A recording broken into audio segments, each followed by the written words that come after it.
Shalom sahabatku, sebelum kita masuk dalam perenungan firman Tuhan pada pagi hari ini, marilah kita terlebih dahulu menyerahkan hati dan pikiran kita kepada Tuhan di dalam doa.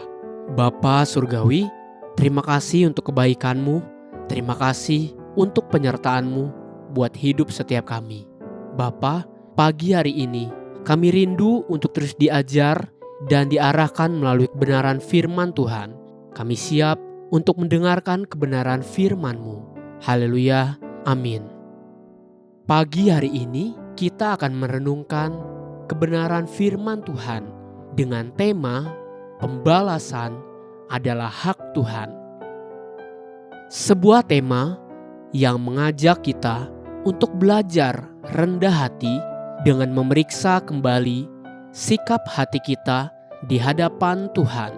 Mari kita buka Alkitab kita di dalam kitab Lukas 16 ayat yang pertama sampai yang ke-9. Demikian firman Tuhan. Dan Yesus berkata kepada murid-muridnya, ada seorang kaya yang mempunyai seorang bendahara. Kepadanya disampaikan tuduhan bahwa bendahara itu menghamburkan miliknya. Lalu ia memanggil bendahara itu dan berkata kepadanya, apakah yang kudengar tentang engkau? Berilah pertanggungjawab atas urusanmu, sebab engkau tidak boleh lagi bekerja sebagai bendahara. Kata bendahara itu di dalam hatinya, apakah yang harus aku perbuat? Tuanku memecat aku dari jabatanku sebagai bendahara. Mencangkul aku tidak dapat, mengemis aku malu. Aku tahu apa yang akan aku perbuat, supaya apabila aku dipecat dari jabatanku sebagai bendahara, ada orang yang akan menampung aku di rumah mereka. Lalu ia memanggil seorang demi seorang yang berhutang kepada tuannya. Katanya, kepada yang pertama, berapakah hutangmu kepada tuanku? Jawab orang itu, 100 tempayan minyak. Lalu katanya kepada orang itu, inilah surat hutangmu. Duduklah dan buat surat hutang lain sekarang juga, 50 tempayan. Kemudian ia berkata kepada yang kedua, dan berapakah hutangmu? Jawab orang itu, 100 pikul gandum. Katanya kepada orang itu, inilah surat hutangmu. Buatlah surat hutang lain 80 pikul. Lalu tuan itu memuji bendahara yang tidak jujur itu, karena ia telah bertindak dengan cerdik. Sebab anak-anak dunia ini lebih cerdik terhadap sesamanya daripada anak-anak terang. Dan aku berkata kepadamu, ikatlah persahabatan dengan mempergunakan mamon yang tidak jujur, supaya jika mamon itu tidak dapat menolong lagi, kamu diterima di dalam kemah abadi. Kisah perumpamaan tentang bendahara yang tidak jujur ini adalah sebuah perumpamaan yang menurut saya paling sulit untuk dimengerti.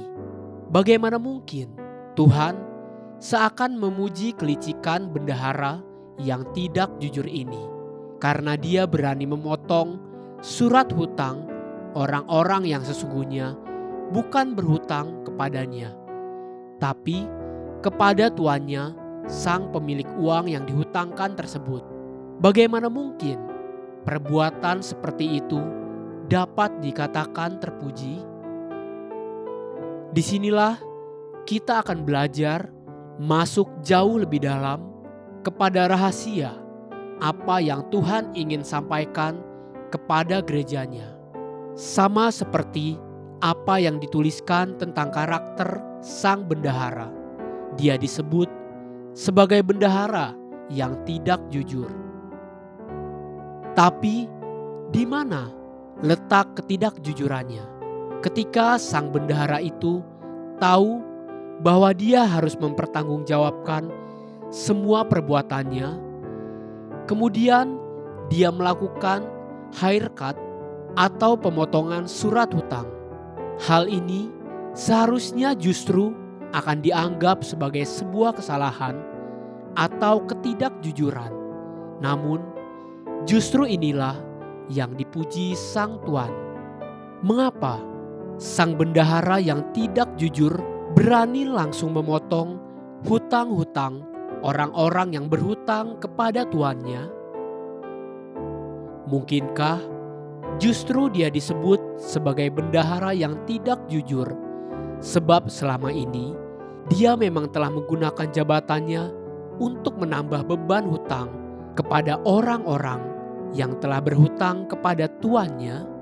Dengan demikian, dia mencari dan mengejar kepentingannya sendiri.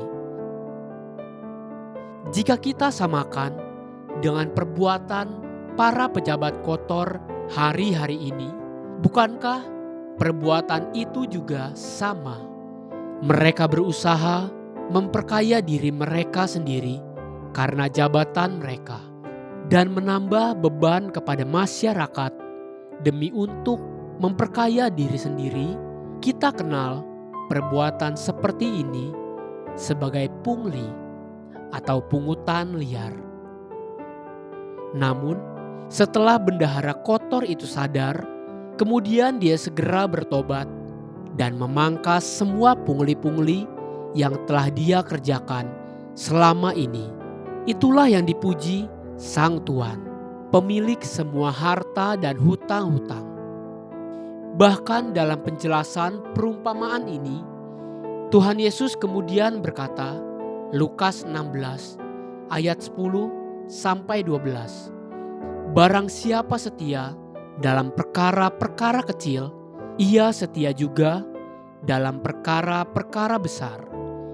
Dan barang siapa tidak benar dalam perkara-perkara kecil, ia tidak benar juga dalam perkara-perkara besar.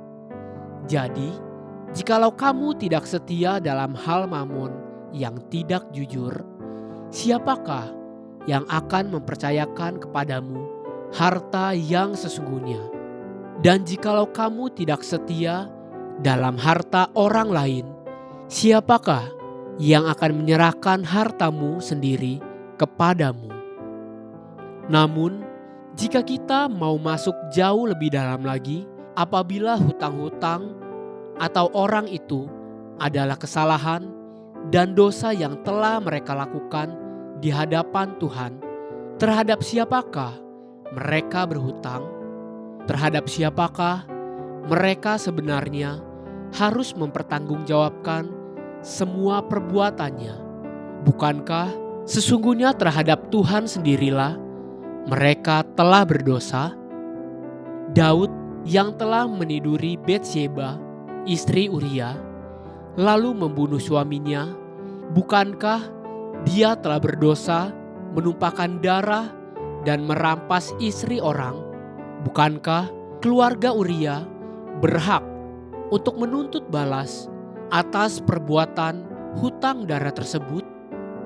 Setelah ditegur oleh Nabi Nathan, Daud berkata, Mazmur 51 ayat yang ke-6, terhadap engkau sajalah aku telah berdosa dan melakukan apa yang kau anggap jahat, supaya ternyata engkau adil dalam keputusanmu, bersih dalam penghukumanmu.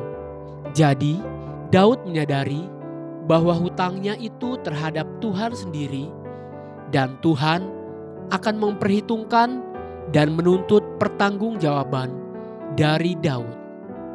Bukankah Roma 12 ayat 19 berkata, saudara-saudaraku yang kekasih, janganlah kamu sendiri menuntut pembalasan, tetapi berilah tempat kepada murka Allah, sebab ada tertulis, pembalasan itu adalah hakku, akulah yang akan menuntut pembalasan.